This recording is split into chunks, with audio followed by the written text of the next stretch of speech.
All right, so we're live right now. Okay.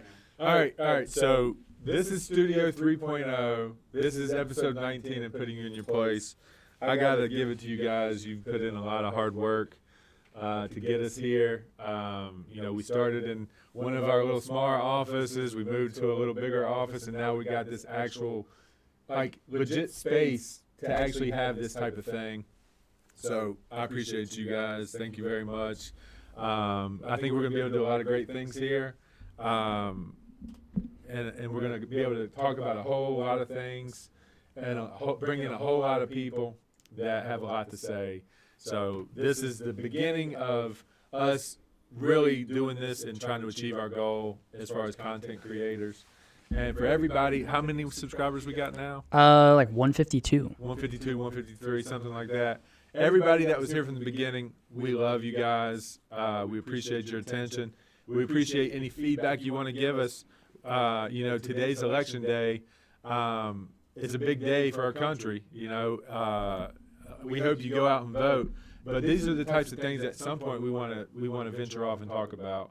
We want to put our perspective on. We want to know what you think about the things that are going on in the world too. So, but to keep it real estate, we're going to get started on our show today. So Weston, take us down the road here, man. All right. So I was having problems finding some articles this week. Light on news, right? Yeah. Light on news because of everything else that's going on. All of our attention's focused on the dynamics of what's going on in our country right now. So real estate news is kind of on the downtrend. Yeah. Right? So, but I found a couple articles that had to do with $1 million homes. They're not really related, but other than the fact that they have to do with $1 million houses.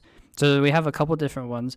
One is $1 million homes doubled in a 12-month span, which is pretty insane because those homes don't sell very fast very often.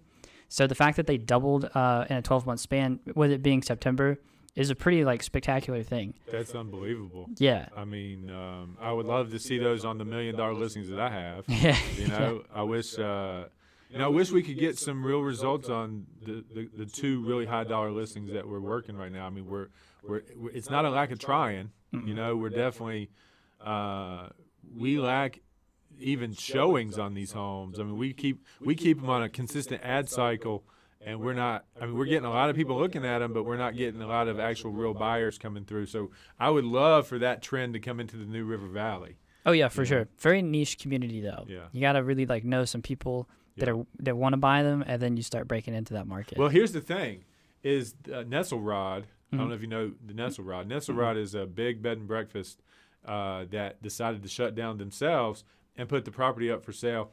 It was in Fairlawn. It's in Fairlawn. It was listed for $1.5 million. It took 50 days to sell. Huh. So we do have some local activity on big volume deals, just like the Oaks. The Oaks is out there for a really rock bottom price, I think. We just need to find activity. And knowing that Nestle Rod is sold for 1.5, even though it's a much bigger type of bed and breakfast, it can do a lot more things, wedding venues and type stuff.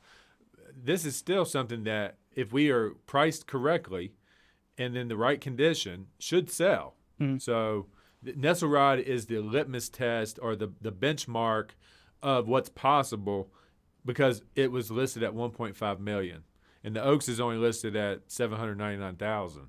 Yeah. So we should go and look at that property and take some notes. See if we can dig into it to see who sold it, I don't know. Can you tell who they sold it to? I need to call the listing agent, the listing agent, and if there was anybody else involved that maybe they had multiples, maybe they had multiple interested parties, and now one of those people are just left hanging and are still looking for a deal. Exactly. So that we should do that. Yeah, we should get in contact with those people. Yep. See if we can figure something for sure. out. Okay, so $1 million homes doubled, and then I found another article. It's actually kind of insane. I'll pull up the chart here so that way you can see it. It's this chart right here. They're talking about average home prices in the U.S. by the year 2030 if they keep growing the way that they're growing. Look how it's just kind of going from the west to the east. Yeah, except for Massachusetts. Yeah. But that makes sense. Yeah. But so California is on top. Can I highlight that? No, it's just a picture. So their median home price is projected to eclipse over $1 million for like an average home price. By what date? The year 2030. Okay. Specifically the month of September. Gotcha. So and then you have these other places here. So Hawaii, that makes sense to me. Hawaii is very small. Not a lot of places that you can live in Hawaii. Where does Virginia rank? Let me see here. We were kind of on the lower side, if I remember correctly. Oh no, we're 21. Okay. So about right in the middle. Kind of in the middle, yeah. So by 370,000 is the median predicted home price in Virginia right on. by the year 2030. So, but it breaks it down even farther, and they broke down California specifically because their home prices are getting absolutely ridiculous. Yeah. Remember how we were talking about Pinterest and their like $90 million lease? Yeah. So they were in San Francisco. Look at San Francisco's like predicted median home price, $2.6 million. Wow. So I wonder what square footage you'd get for $2.6 million in San Francisco. That's not much. Yeah. Not much. Yeah, I was listening to Graham stuff and break down like home like square footages in California. It ain't much. Yeah. I mean, maybe you'd be lucky if you get like 1,000 square foot for like less than, I would almost say $400,000 to $500,000.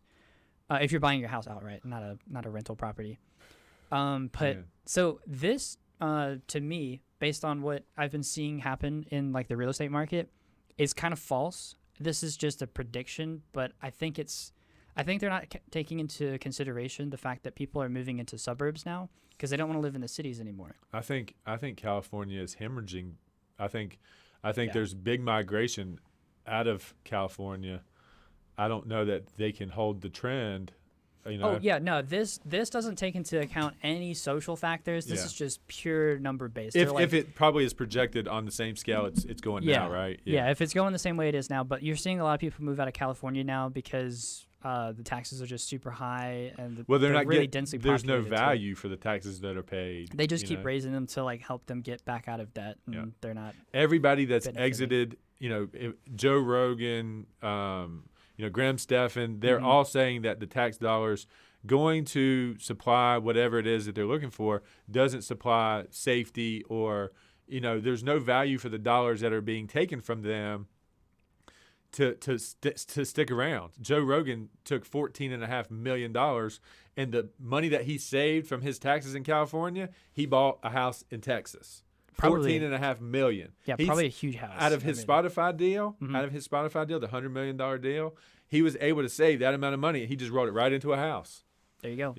So that's the way to do it. Yeah. So when you have that type of money, you're able to pick up and go. When you develop something that great, like the Joe Rogan experience is. And he is a framer of what we're trying to be. Yeah. So he also doesn't even really have a physical business. He can do it wherever he wants. Right. But like if he had like some physical like retail store that was doing that much money per year, I mean he couldn't leave. Yeah. Because then he'd be stuck. But so he's like made a business where he can just move and he's whatever. really beholden to nobody, other than like now he's gotten some backlash from Spotify. Employees, but hopefully he continues on the track that he's on, and he continues to not be censored and all that stuff. So. Now, are they backlashing just because they don't like what he's saying, or are they backlashing because he's being difficult in terms of? He's not being difficult. He in his contract, from what I understand, he has creative control, and there's no censorship on Spotify. That's why he went to Spotify, because YouTube was trying to demonetize videos, and because he has both sides on his show. He has a guy like Alex Jones on his show, which is very controversial. Mm-hmm. So when you have, and we might get to that point. We might have a guest in here that not everybody likes. Yeah, but let's just not bring on Alex Jones. Right, though. Like right. that might get out of hand fast. That would get attention, though. It would. Yeah, anywhere he goes, he's drawing attention. Yeah, no doubt. But this, so this to me isn't true. It's just, I mean, they're not taking into consideration people moving to the suburbs. They want to move out of the city. Everyone's really afraid with because it's like COVID happened, and it's like what if another COVID happens? Like you're still stuck in a city, densely populated. So and now you can do work from home. You can move to the suburbs. You can get more square footage in the suburbs. I mean, because now people are having to do school and work in their house, so they're just leaving. This isn't true. If anything, you'll see places probably. So like Charlotte's on here. They're number 25. Charlotte, I see, is a huge growing city, like in suburbia there. So I could see Charlotte moving way higher up on this list than some of these other places. A lot of people here in the Mid-Atlantic target Charlotte as, a youthful, vibrant type of area that has opportunities. So, hopefully Blacksburg is an outlier for people that are going to have opportunities in Charlotte, that they would be willing to come up here and live up here. Yeah, people are doing that now. I actually know a guy, I'm not going to give his name away because he likes to remain kind of private. Yeah. But he does have businesses both here in Blacksburg and in Charlotte, but I think he lives primarily in Charlotte. Yeah. Probably for the tax benefits. Probably. I think North Carolina has no state income tax, right? I don't actually know. I know Tennessee doesn't, but I don't know about North Carolina. Right. Actually, no, I think they do. I'm it pretty might sure be they do. Small though. I think it's smaller than really, Virginia. It's really small like I remember. 2%. Yeah, because I remember moving from North Carolina to New York, and that is the worst in terms of taxes when you move from there to there. Yeah. But I think it. Let's look that up. I want to see what the tax rate is in North Carolina. 5.25. And then look up Virginia. I think Virginia is 6%. Something like that. They don't give you. Okay, hold on. Virginia rates ranging from 2% to a top rate of 5.75. Oh, so it's they call it a progressive income tax, so it varies. Gotcha. It varies from state to state. Okay. That's kind of interesting. Yeah, I didn't actually know that. Maybe I should take another look at my paycheck because I didn't actually know that. That's very interesting. That is interesting. I mean, that's the same thing as like a federal type thing. You get taxed up to a certain level, then you get a tax at a higher percentage to the certain level, and then you get another tax up to a certain level. That makes sense. Yeah. I think Vegas for this though is going to go up just based off of what I've seen. Like I'm just kind of going off of what like YouTubers that lived in California are saying. Oh, there's tons of California people moving to Vegas. Yeah, they're moving to Vegas because there's no income tax there. So you go from a state with really high income tax. 13.3%. Yeah, it's like extremely high. So I mean, and now they're moving there, and that's where you see all these like big savings are coming from. Yeah. But that makes sense. I was actually reading another article about $1 million houses, that beach houses are being bought more now by the ultra rich, so that way they can park their boats in front of their houses. It is really interesting that the articles that we have say that the vacation communities are surging when you would think that they would be declining because no one's traveling. Yeah. So obviously that's not the truth. People are still willing to travel. They might not be more like trying to travel by airplane, right, but they're still trying to get within proximity to where they live, away from where they live. Yeah. But I read that article and I was like, I can't even imagine being on that level where it's like, you know what, I'm going to go buy this $2 million house on the beach so that way I can park my $4 million boat out front and can travel between here and like Italy or something. I don't know. That just was like mind blowing to me. I was like, I can't believe people live like that. Right. But it was just a really big week for $1 million homes. And they're saying that there's it's sort of like I think I heard Joe Biden say it in one of his debates. There's like a K-shaped economy, where it's like the ultra rich are getting richer and the poor people are getting poorer. It's like they're comparing it to that as like the haves and have-nots. Yeah. They're saying people that are holding on to their jobs during the pandemic are able to go and buy these houses in other places, which is why you see these prices changing. They feel as financially stable as they've ever felt. Yeah, and then the people that are like losing their jobs and aren't able to move aren't like taking advantage of these like these interest rate cuts. Yeah, well they can't because they have no income. Right. So they're government reliant. They're actually probably reliant on other factors like family, trying to get family to give them means to get by. Yeah, well, if they're strictening debt to income ratios on getting these like refinancing their loans, I mean, if you have no income, that's really bad. Yeah, you can't get any grace from a refinance standpoint. I don't think, if you have no job. Yeah. Yeah. No, I agree 100%. But I mean, actually, hold on. Is this the one? This guy right here. Totally agree with you, Barry. Who the hell comes up with this stuff? No, I agree. I've seen a lot of stuff come from Realtor Magazine where I'm just kind of like, this is like kind of off the wall predictions. Yeah. I think they're just kind of trying to make whatever will get clicks at this point. But no, I totally agree with what he's saying, because he was like, people are moving out of big towns, going to suburbia, and they're like saving a lot of money, and they're looking for more square footage too. But he did predict that Connecticut was one that will increase at a much higher rate, which I thought was interesting. I don't know too much about Connecticut.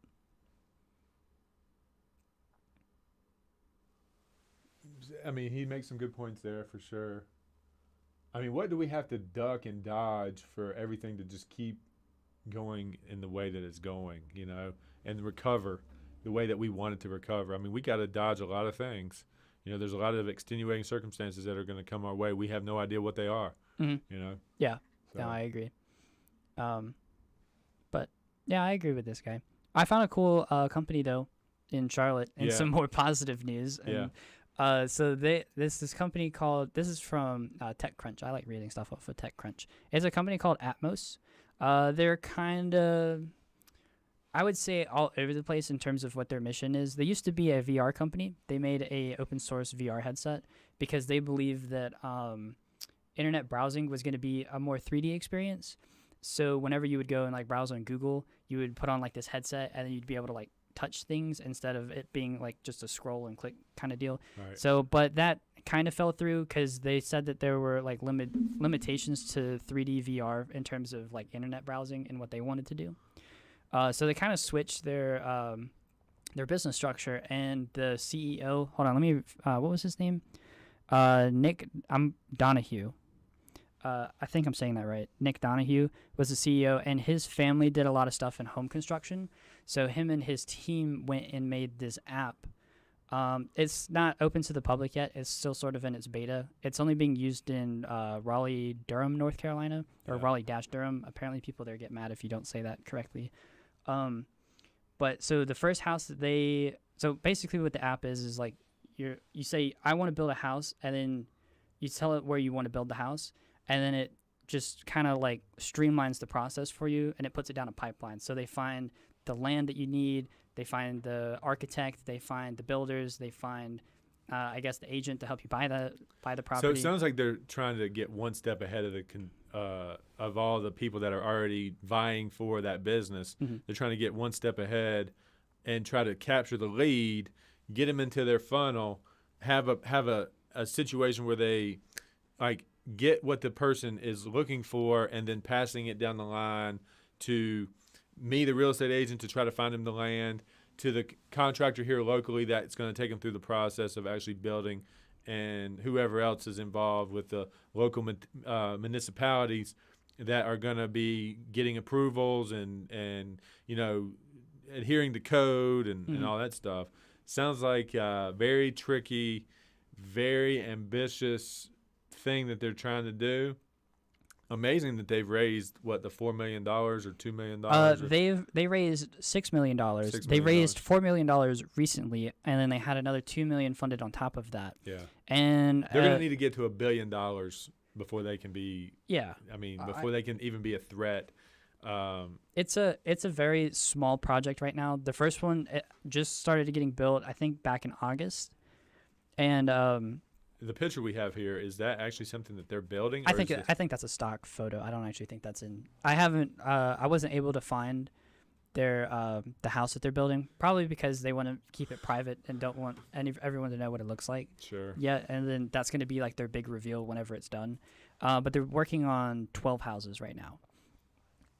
But the first one's being built currently, and the others are still in some sort of like queued process. Yeah. So they saw this opportunity where it was like, it's a very hard process to get a house built because you got to go and get all the right people together, and it could take forever to do that. It could take months. But it's basically like, have you ever spec'd the car out online where it's like you're like, oh, I want my car to look like this, yeah, like, and then you just order it. I'm going to customize my, my next car. Yeah. Same deal. It's like, this is what your house could look like. Here are our cookie cutter templates. Gotcha. Go and make your house, and then it puts all the people together to go and do that. Gotcha. So to make it a little easier. But right now they're catering to houses between $400,000 and $800,000. Well, yeah. So, which makes sense because that's where it would probably be the most profitable and reasonable, where it's not ridiculous. The Charlotte median income, they got to fit a model around the Charlotte median or the Raleigh-Durham median income.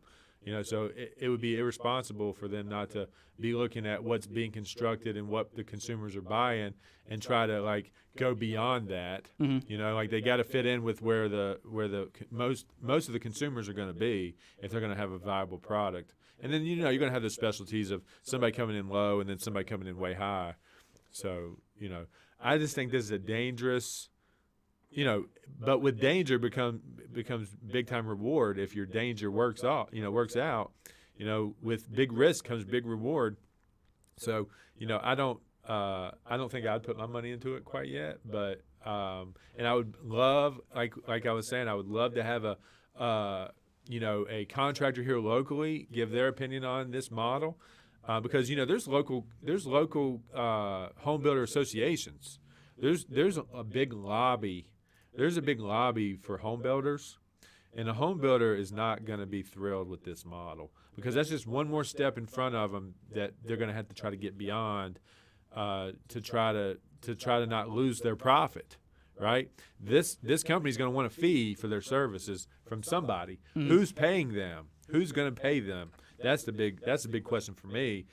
Is what's the guy's name? It was. I want to speak directly to Nick him. Donahue. Nick Donahue. Who's paying for your service? Like who? When you have this built out and scaled, who is paying you? Who is funding for the service that you're going to get? Is the contractor? Is the realtor? Like, are you sending us these referrals, and we're working them, and then sending you a referral fee? That's a good question. We'd like that answered. Maybe we'll talk about you on a future show if you'll engage with us and talk to us more about what you're supplying here to the public and more about your vision. So yeah, we'll see if we can't get him to respond to that. Yeah, no, I'll tag him and stuff when we break it down into micro content. Cool. Do you know who Josh Richards is? That doesn't ring a bell. Apparently I pulled him up. This is who he is. He's like some sort of TikTok star. Oh yeah, okay, yeah. This guy, seeing that. he was one of the investors in that $4 million raised recently for this business. Gotcha. A lot of investors are really on board with this app because it's filling a need that's not really there right now, but could be very beneficial for people in the future. Because people are just like simple and easy, and this is one of those things where it's simple and easy. So it's like you just, hey, I want a house, and then the app just. I mean, nobody thought this was possible. I mean, we didn't know we needed this, and we got it, and we love it. So, same thing. I mean, I love the ambition. I'm fearful of the model, to be honest. I'm fearful of that model for him as trying to get his foot in front of the contractors and the realtors and the people that are involved with the process. So, I am very interested in keeping our eye on that. Mm-hmm. Keep our eye on it. I'll keep my eye on it because if they ever go like public, then I'll definitely like want to invest in that company. Yeah. But yeah, so that's what I found. So for me, I think the future of this app is going to go back to VR in terms of designing the house. I think they're going to dip back into their VR headset that they made, and then they're going to find a way to use that within their app. And then that way you can like kind of do like a walkthrough of your house. You can walk around and like pick stuff out, like touch the carpet and it's going to change colors. Mm-hmm. Something like that. Yeah. Sort of like building a house in like Sims or something. Right. But I think that's what the future of this is going to be. But for now, they're still working on the actual structure of it. I'll be curious to see what the house looks like too, because it's something that was designed solely in an app with an architect who I do not know. And I'm just curious as to what it looks like, because it's a $400,000 house. So you would think it would look really good. Yeah. It'd be better. But also $400,000 in Raleigh might be a little different than it is here. I would say a $400,000 house in Raleigh is probably what's comparable to a $345,000 house here. That's what I'm thinking, yeah. I don't think it's like a $400,000 house that you would see in like Florida. Right. Or Texas. Texas. $400K in Texas is a monster. That's a lot of money Texas, it's been amazing seeing, just from the Instagram engagement we have and everybody that we're trying to talk to in the real estate community. Now that we're doing that, we're getting a lot more of their content through my feed, and it's amazing what you can get in Texas. Unbelievable. Are there any like real estate TikTok people out in Texas? Yeah. Well, I mean, there are real estate people on TikTok in general. Well, yeah, I haven't seen specifically just Texas. that could be a cool market to see. I would be curious to see what the houses look like in Texas. Yeah. That are in like the multi-million-dollar price range. Yeah, definitely. I mean, I could obviously just go and look them up, but like they would do like the walkthrough and stuff, which Sure. is what I'd be interested in Yeah. seeing. Yeah, Okay. I couldn't imagine what a comparable property here in our community versus one of those emerging market communities that aren't quite like they're building monsters, but not quite there yet. Yeah, Yeah, for sure. interesting. I had an interesting question for real estate agents. Yeah. So I go on this website called Ask the Public, and they come up with like some really cool questions. And one of the questions was, what are the different ways a real estate agent can make money?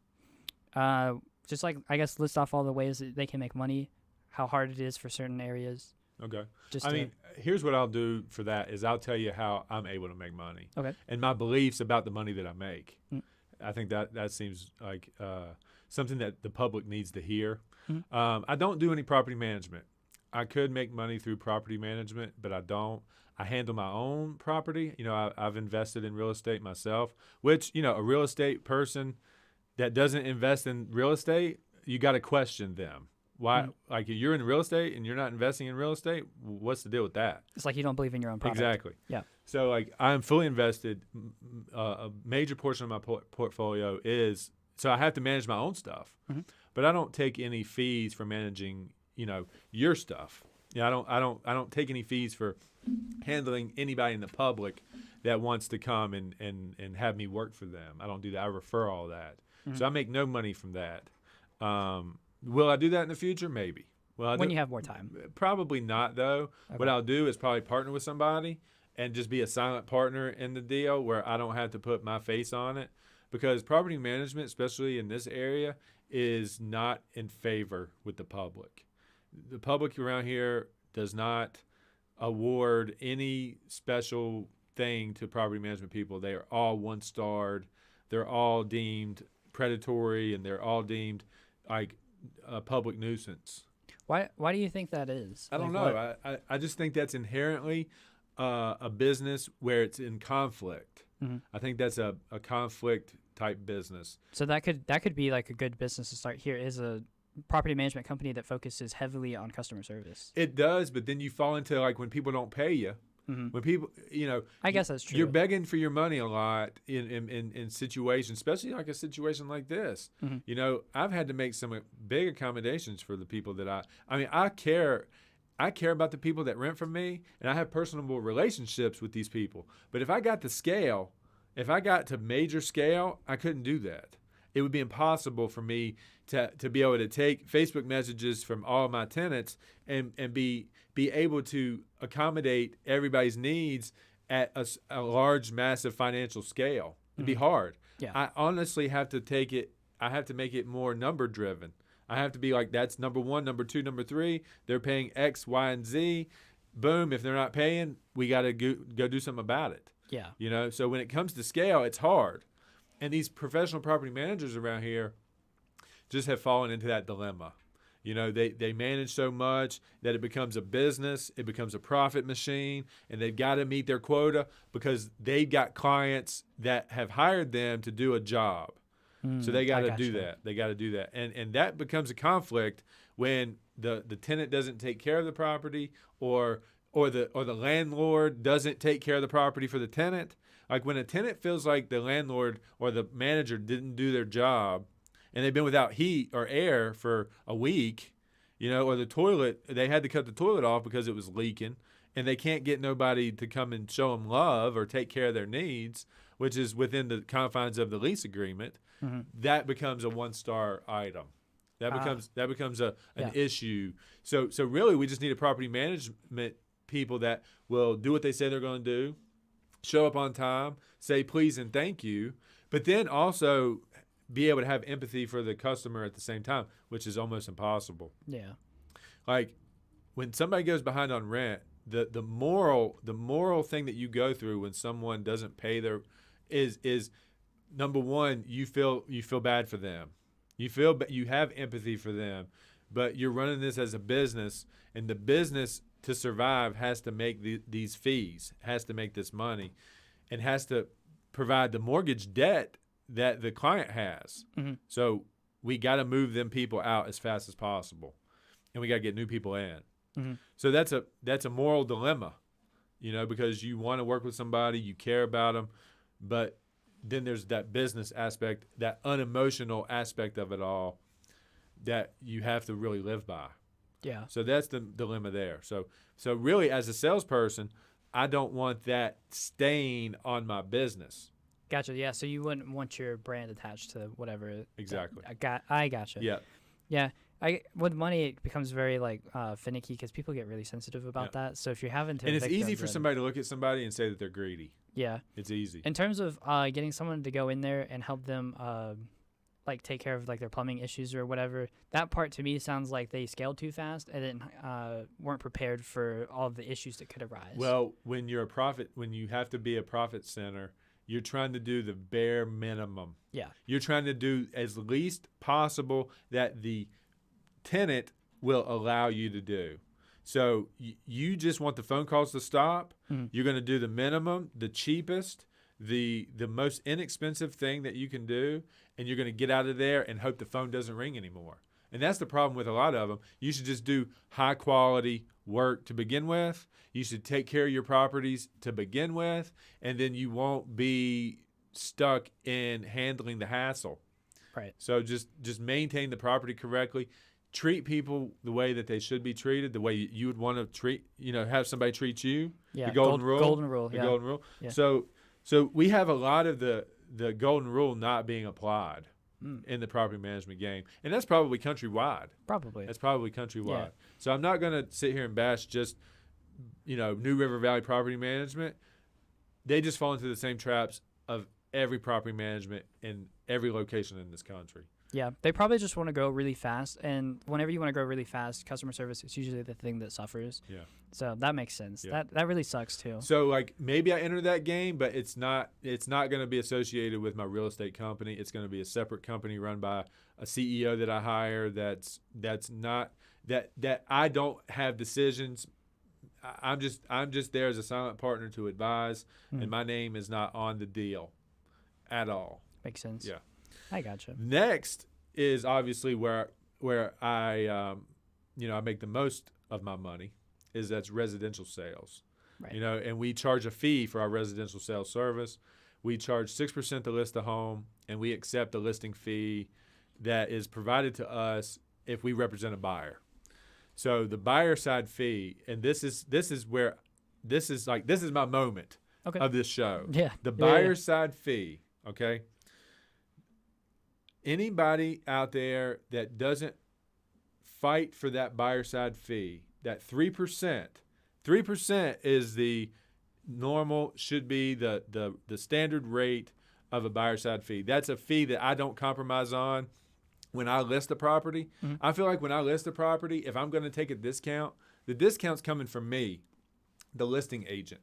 Mm-hmm. I'm not passing that discount on to the buyer's agent. The buyer's agent did not deserve to have to take a discount on that fee. They've been working these buyers for maybe a year. Maybe they've been working these people, a day or a year. It doesn't matter. What they've done, what the service that they provide is they're going to get the best buyer to me the fastest.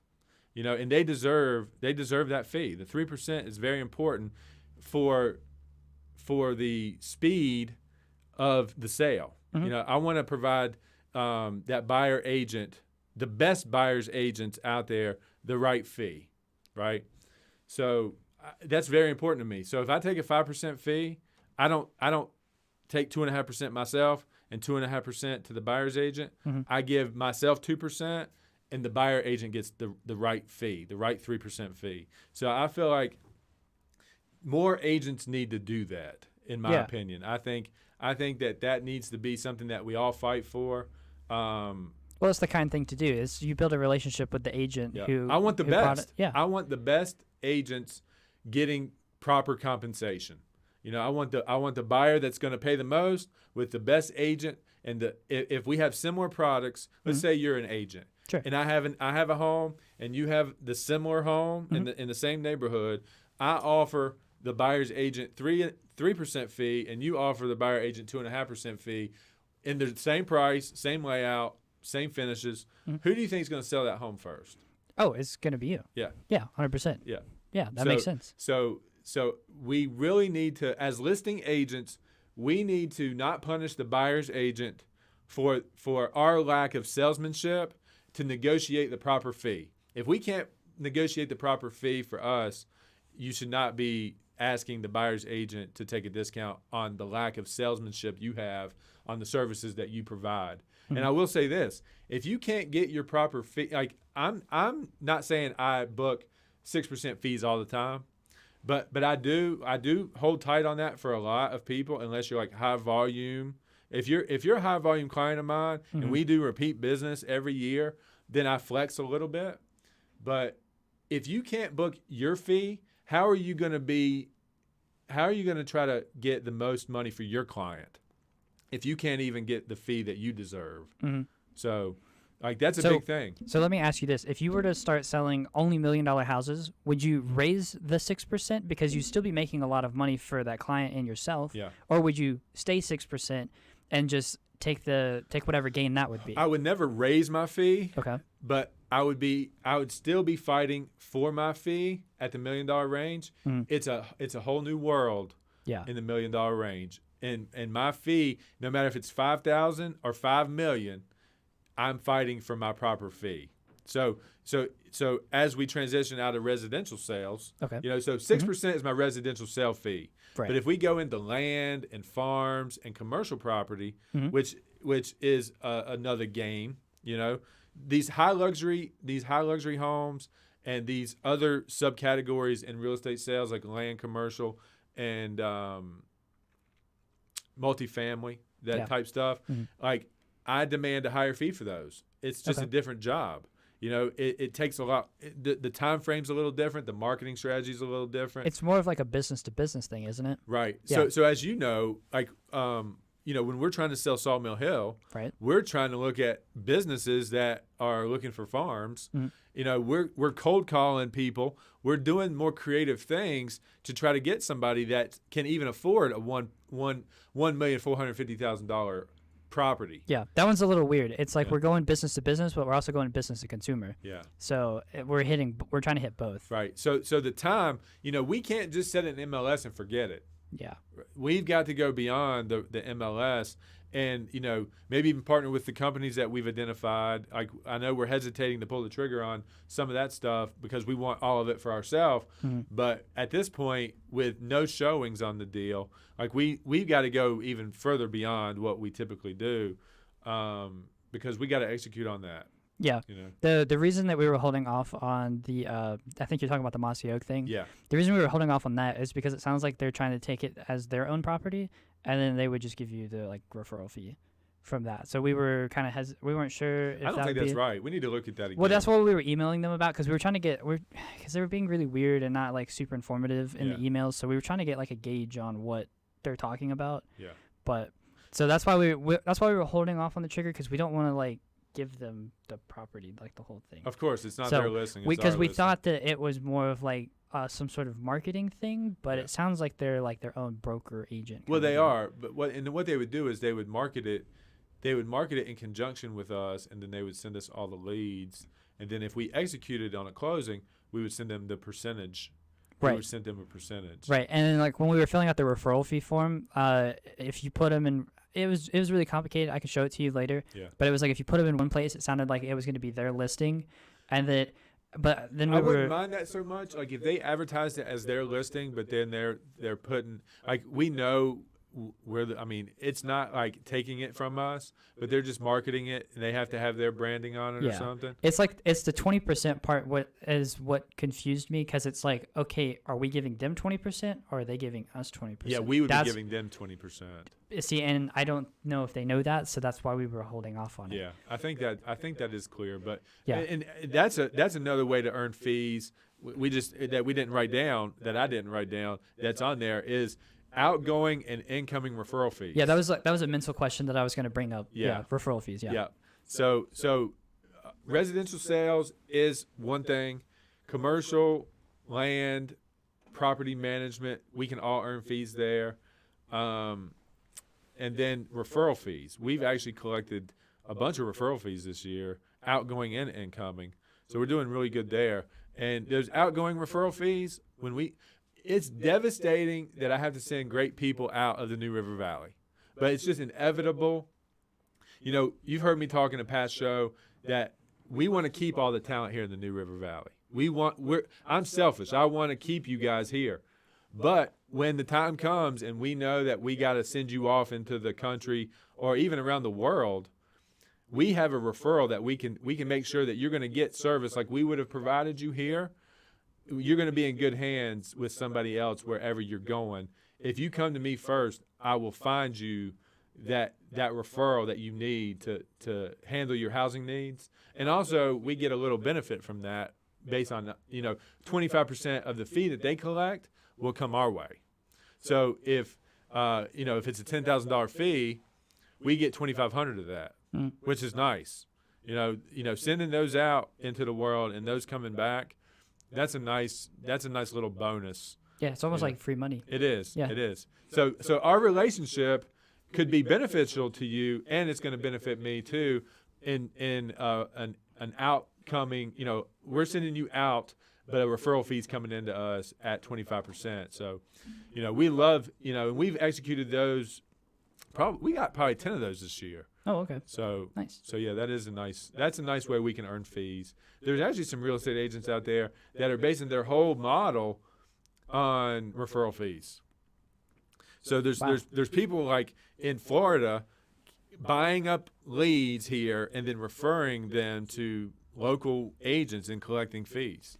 Oh, wow. Okay, so I've seen a bunch of advertisements on YouTube where they're like, do this, you can work in real estate with like no money down and you don't need your license and blah, blah, blah, blah, blah. And is it the referral Well, thing? no, you would have to have a license to get the referral fees. Oh, okay. Maybe they're talking about something else. But that would, okay. I mean, Yeah. maybe one of those courses talks about like getting a license and whatever. Yeah, a lot of those courses you're seeing on pre-rolls and mid-rolls are like wholesaling tactics. Yeah.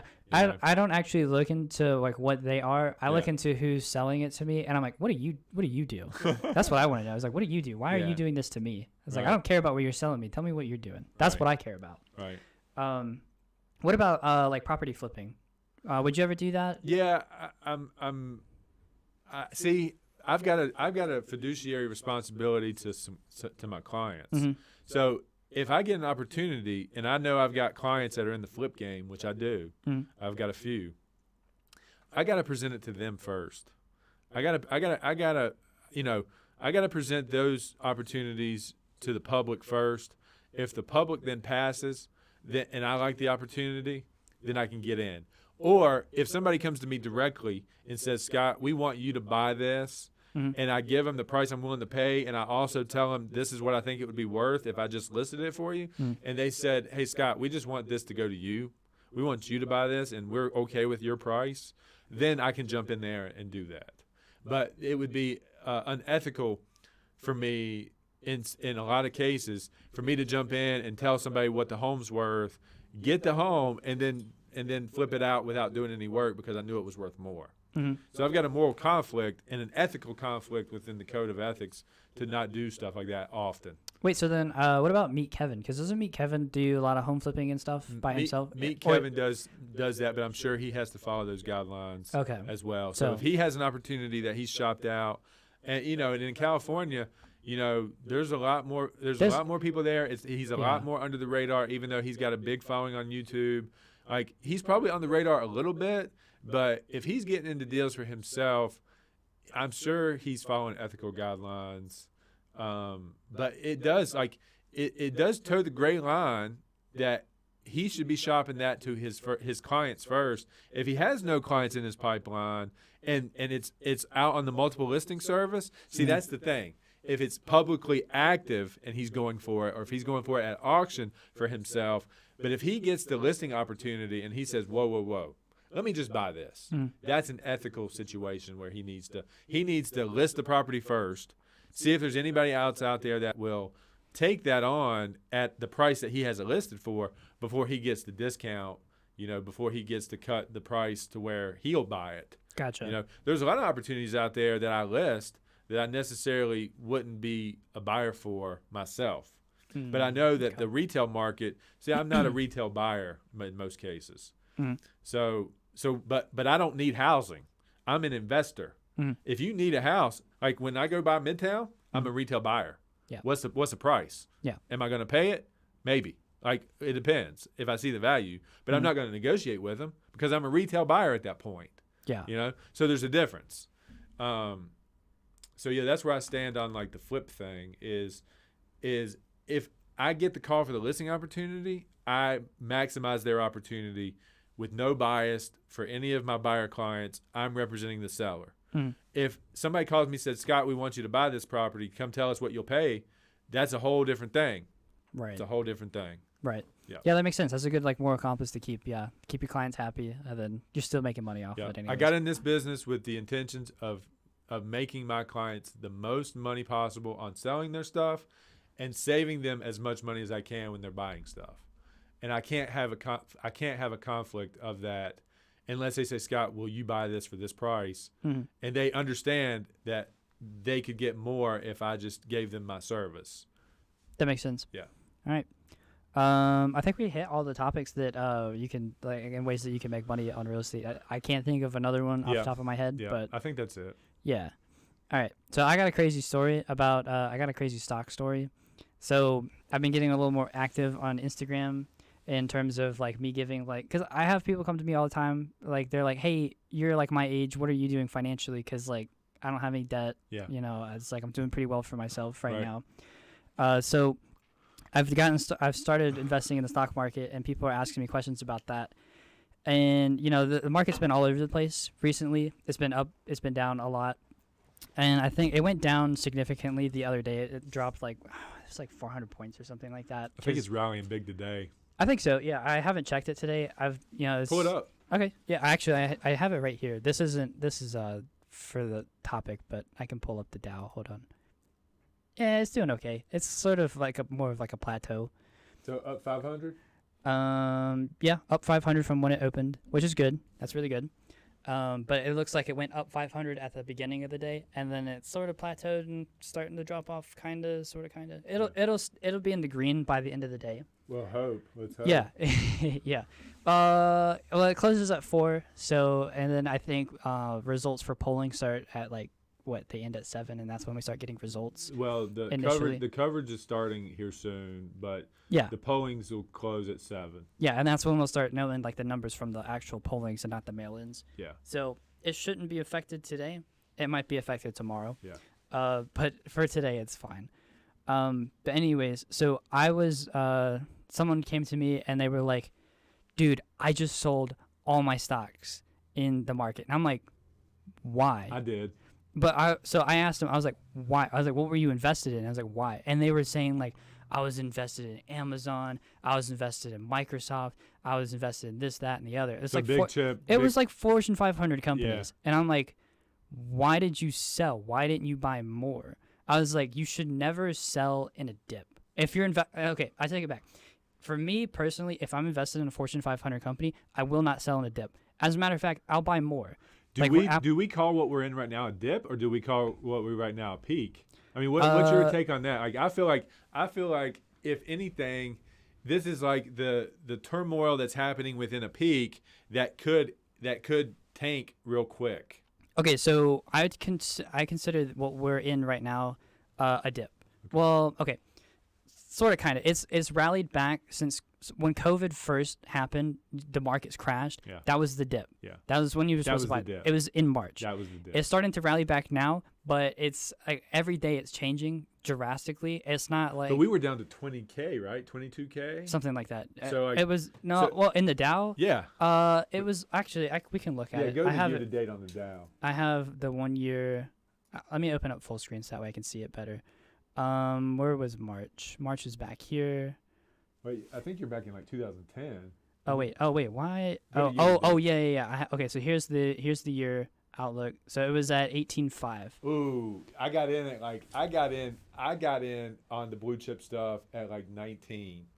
Okay. Yeah, so I rode Apple and Caterpillar and 3M and I even got into Tesla at some point. You know, I lost a little bit on Nikola, as you know. That's So, that's understandable. That was sort of out of the blue. Like we didn't know there's no way you could have predicted that would happen, right. unless you had some inside information, which in which case is illegal. What a pump and dump that was. Yeah. Oh yeah, 100%. Unbelievable. I mean, well, I don't.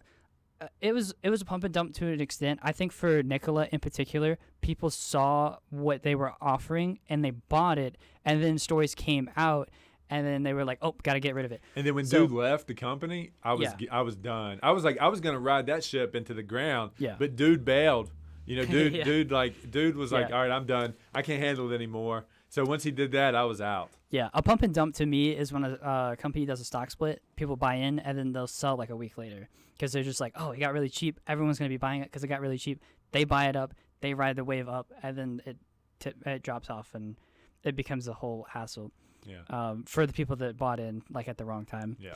But so for me, so he told me that he sold all of his stocks. I'm not going to say his name, Sure. but he told me that he sold all of his stocks. And I'm like, why? I was like, you're invested in Fortune 500 companies, so you're not doing anything crazy. And I was like, and it's going to go up eventually regardless. I mean, like in the next 4 years, it'll go up. I don't know by how much, but those stocks would always go up. Unless they did a split unless they did a split and then the split didn't do well or the company like filed Chapter 11 or something like that. I couldn't understand. And he was like, oh, I sold it all because it was starting to dip and I was getting scared. And I'm like, you should never sell when you're scared. And then he was like, and then I went and invested in Delta. And I was like, why? Why would you go and invest in Delta? Delta, airline companies are probably one of the worst investments that you can make, especially right now. So I actually made some points because this was all the stuff that I explained to him. So here's the first point. So the people that are on the board for these giant commercial airline companies, they do stock buybacks. And for people that don't know what stock buybacks are, that's where the company goes in and buys back their stocks to decrease the volume on the market.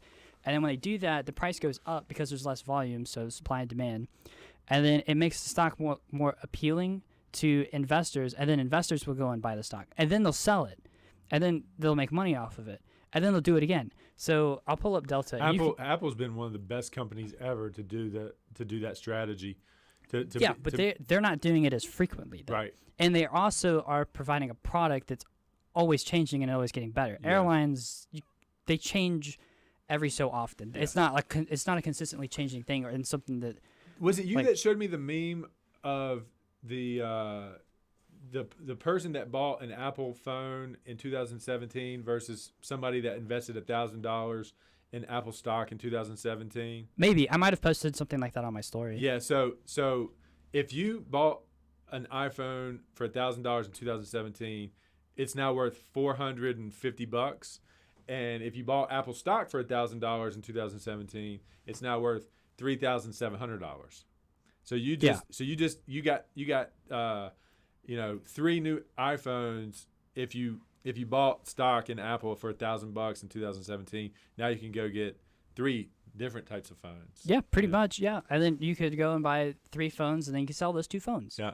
Boom, there you go. And then you take that money, reinvest it back, and you just do it over and over again. Yeah, I mean, Apple's definitely... That's a long process. So the reason why I sold, let me tell you the reason why I sold. I went to zero on all that because I went from 19,000 to 27,000, and we're coming up on what we're coming up on here. So who knows? So I went ahead and just cashed all the way out. Plus I need money for all this. Right. So I took that and put it into all of this and payroll and secured the business. But when I get healthy again, if it does go down again, I'm ready to roll right back into those same companies to ride that wave back up. Yeah. Because the reason why you get into the stock market like that, correct me if I'm wrong, is because you believe in America. You believe in the companies that are traded on in this country. Mm-hmm. You know, so and that really is how most people after real estate are generating lifetimes worth of wealth. Yeah. Right? That's I've always looked at the stock market as a I guess sort of like a retirement fund / like high interest savings account. Yeah. As long as you're not being stupid and then buying like these like penny stocks and then it's like, oh, that's my investment. But so I always look at the 5-year outlook of everything. That's actually what we're looking at right now is for Delta Airlines. Right. See all this up and down, up and down. That's their board members pumping and dumping, and investors getting on board and dumping again. So it's like they're doing all this, and see this giant dip right here. That's obviously that's COVID, that can't be helped. But I mean, do you think the American government is going to let Delta or American or Southwest or any of these companies actually go under? Like, don't you think that they're going to inject taxpayer money into these companies? Yeah. Okay. So that's actually one of the other problems that I have with these kind of companies, and it's the same thing with the automotive industry. It's like they can't fall apart. They can't file for bankruptcy because if they do, then transportation halts in America, which sucks because it's one of those things that wasn't essential when like America first started, but because we are so reliant on it now, it's very essential to keep those businesses alive. So, but it's the fact that they manage their money poorly, and then have to take these like buyouts from the government, right? So if you look at these.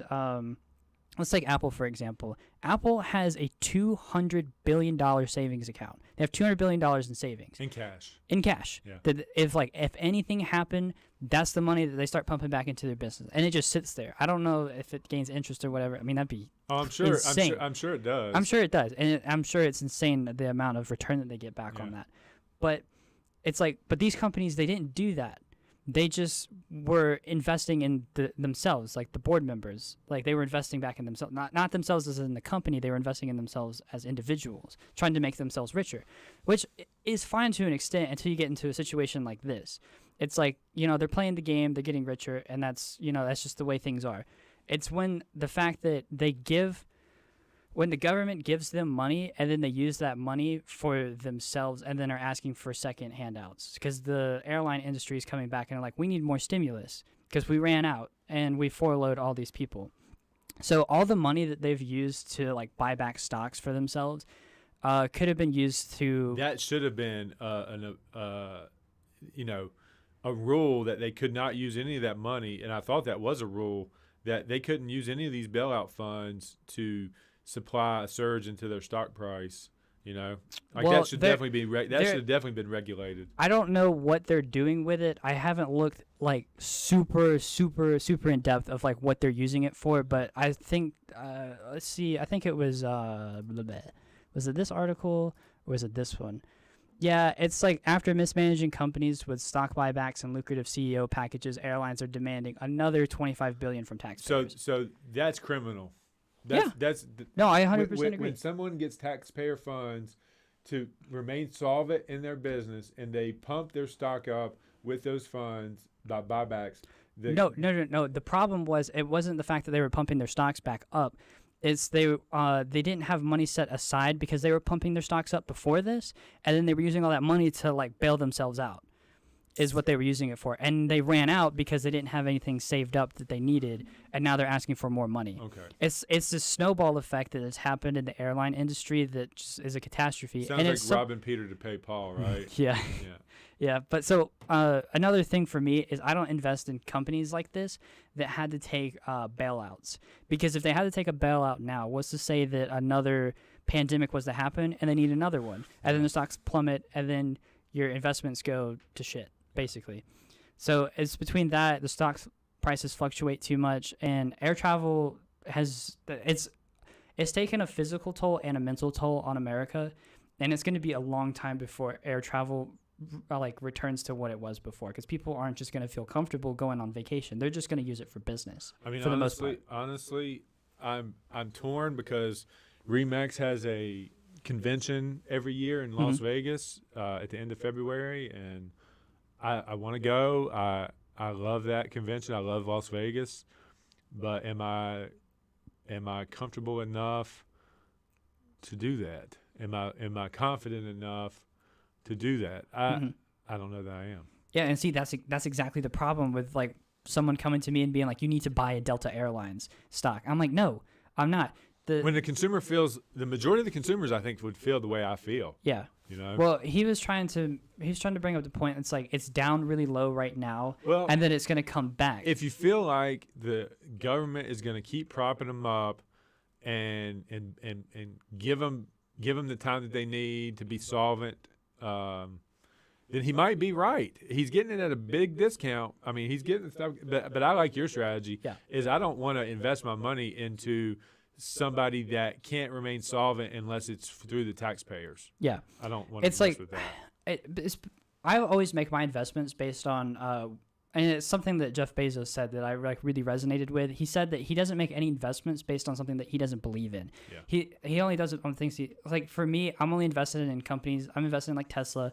I'm invested in Apple. I'm invested in a few other companies that are making good products and they're trying to make changes in the world. I think, Shaq quoted him really good, Shaquille O'Neal. Mm-hmm. He said he was told by Jeff Bezos that don't invest in anything that you don't think is going to change people's lives. Exactly. You know? Yeah. So when he did that, Shaq said he quadrupled his net worth. When he started putting money into things that he knew was going to change people's lives, his portfolio quadrupled. Yeah, and it's because other people think exactly the same way. And usually the people that think the same way are usually those deeper pocket people. Yeah. There are some people that aren't that rich that would think the same way. But like when it comes to investments, that's how to look at it. But it's just, I don't know. I just couldn't believe that someone was like, I sold my Fortune 500 company stocks that are bound to go up all the time. If he didn't have any other thing to do with the money, then he made a mistake probably, because he should have wrote it out and bought. If he had more liquid funds, he should have just bought more at discounts if the discounts happened. If he didn't need the money right away. Yeah. Now, if he needed the money right away, like in my case, like I wanted to make investments in other things and people, and I just wanted to make sure that my financials were secure and wasn't tied up and that I was liquid. Yeah. That's a different story. But if you're just removing your money from the market because you think it's about to go down, you should be like this if you think it's going to go down with the positions that you hold, getting in at a better rate than what you purchased before. Yeah, if exactly. You don't need that. Exactly, because then you sort of offset the loss of that stock, and then it's going to go back up anyways because you've already invested in it. So that obviously means that you believe in it. You should believe in everything that you're in anyway. Exactly. Yeah. So here, Sky, don't show this, but I'm going to show you one of the companies that I'm invested in, and I'll show you why I use this as sort of like a, let's see. There they are, these people. This is, you can see why they did a stock split, by the way. That's why it's so low. But let's look at the 5-year. See the 5-year outlook on this stock? I saw that they were going to do a stock split, so I immediately bought in. So now I have more shares of this stock than I originally had. And look at that 5-year chart. That is a high interest savings account looking chart to me. That's how I look at it. Yeah. So this company, they invest in commercial solar panels. They do it in Florida. So I was like, well, because they're trying to commercialize it, and then when you commercialize it, it makes it cheaper for the public. Right. So you can see how it's like all up and down, and that's at the end because they just split and people are like buying it up and selling it. And, gotcha. And then that's the COVID tick right there. Yeah. That's what I'm gonna start calling it, the COVID tick. Right. Yeah. Right. So. That's a good word. Yeah, but so that's what I chose. And he was telling me, he's like, no, you shouldn't invest in a company like that. And I'm like, dude. So it's like I'm doing really well for myself stock wise. My stocks have like surpassed my savings account that's just sitting in the bank. So I'm just like, you know what, man, you do you. Hey, I'll do me. I think I'm just letting people know that if they want to get invested in an commercial airline company, these are the things that they're doing. They're taking bailouts. They're pumping their stocks to make it look nicer. It's good. It's a good word to get out. You need to be mindful of where your money's going and your perspective. I think use this to put your perspective out there. I think it's a valid perspective. Yeah, and I'm not saying I'm like the overarching authority on this because there are some people that are way better at stock investing than I am. I'm just saying morally and strategically, this is how I think. I like your take on it. I would think that that's a logical standpoint. That's a logical view on it. As somebody that's putting their money in a company that has obviously shown that they have a major threat when it comes to the health and safety or like pandemic type stuff, and need big bailouts from taxpayers, that's It's hard to put money into. It's the same reason that I wouldn't invest in like General Motors or Chrysler.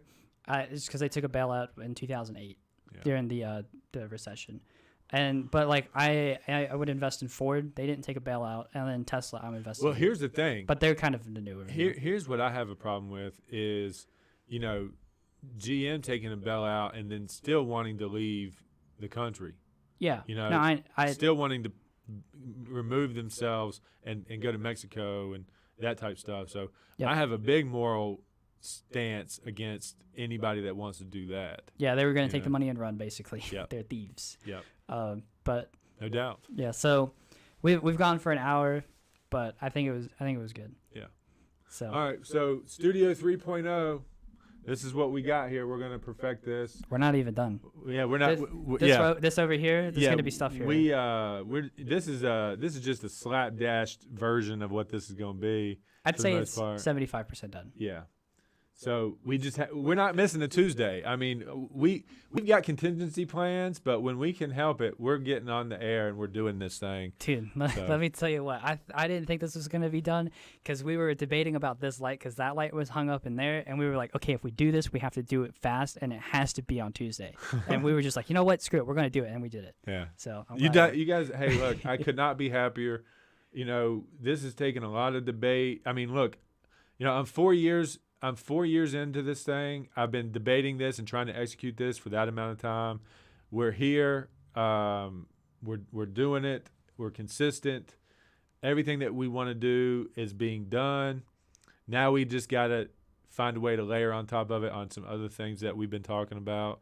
And once we get really good at this, we can start letting other people come in and taking advantage of it as well. Yeah, now that the studio's pretty much done, we can start taking on other projects now, which is going to be great. Cool. All right, guys. Until next time, next week, hey, get out and vote. And, just stay safe out there. And honestly, whoever it is at the end of the day, we got to just keep pushing. Don't cry. And regardless don't get violent. Don't react in an emotional way. Just know that you got to get to work. You got to get back to it. And, that's, we're accepting of whatever the results are and whatever the country wants. Our voice is heard. You voted yet? Oh, I voted on Saturday. Okay, cool. Scott, you vote? Yep. Cool. So that's all that matters. So get out and vote. And, hey, look, if you're in Blacksburg and Christiansburg and if there's anybody watching this, if you need a ride to the polling place, call me and we'll get you there. So, till next time. See you later.